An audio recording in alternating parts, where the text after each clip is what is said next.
C'est l'heure de retrouver notre série Un lieu des histoires. Cette semaine, nous vous emmenons à l'ouest de Strasbourg, à Vasselonne, une commune où le patrimoine industriel est remarquable. Tour d'horizon avec Anne-Laure Marie et Jérôme Gosset.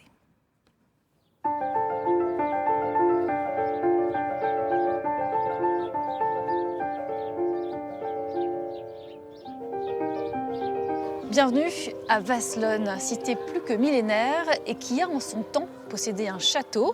Il n'en reste plus que quelques murs d'enceinte. Et cette tour carrée, il s'agit en fait de l'ancienne porte d'entrée de l'édifice. Mais ce qui nous intéresse dans cette ville de plus de 6000 habitants est située à 25 km à l'ouest de Strasbourg.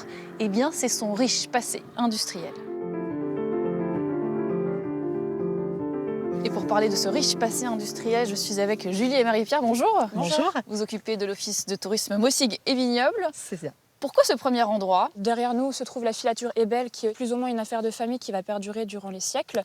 Le patrimoine industriel de la ville, on peut le compter sur presque 250 ans. Et justement, cette filature ici est assez emblématique pour la simple et bonne raison qu'elle a existé jusqu'en environ 2002. Donc c'est quelque chose qui s'est vraiment étendu sur le temps. Des filatures, mais aussi des meuneries, des brasseries et des tanneries. Ces industries ne se sont pas installées là par hasard, mais tiennent au fil de cette rivière, la Mossig, qui serpente dans la ville. Ça valait bien la mise en place d'un sentier découverte. Marie-Pierre, le passé industriel est très riche. C'est pour ça que ce sentier a été mis en place, pour le mettre en valeur. Tout à fait, ça fait depuis 2017 que la municipalité a décidé de mettre en place, avec une association autour du patrimoine, ce visage-là de Vasselonne, un petit peu méconnu, mais qui a vraiment fait effectivement depuis les 3 derniers siècles la renommée de cette ville. Un sentier qui nous mène à quelques encablures, à la découverte d'un immense domaine, né au XVIIIe siècle. Alors là, l'endroit où on est vraiment incroyable. On est où? Alors on se trouve actuellement au domaine Paquet, qui est également connu sous le nom de la papeterie par les locaux. La papeterie pour la simple et bonne raison que vous aviez juste ici ce bâtiment, une papeterie. Voilà, donc un bâtiment parmi tant d'autres qu'on pouvait avoir auparavant.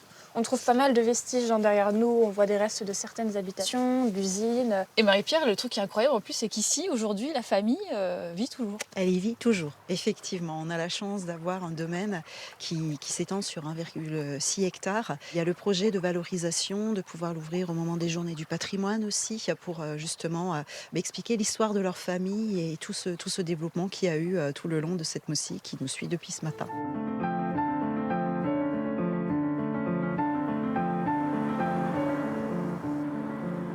Alors là, on est arrivé à notre dernier point de vue et c'est un peu un retour aux origines puisqu'on est devant un moulin à huile, c'est ça? Et c'était vraiment peut-être le départ de l'épopée industrielle de Vasselonne, les moulins, c'est ça? C'est ça, alors on peut dire que les moulins sont un peu à l'origine de beaucoup d'usines et d'industries qui sont présentes sur Vasselonne.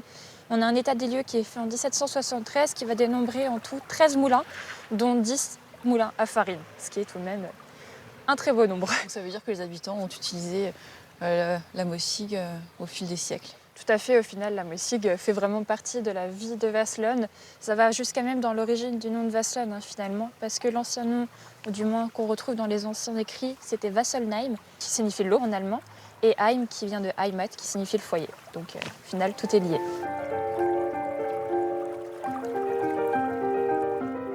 Et l'histoire industrielle de Vasselonne continue de s'écrire non loin de l'eau avec la présence de nombreuses entreprises comme Stako, leader français de matériel scénique, ou encore Hans Grohe, le spécialiste de la robinetterie.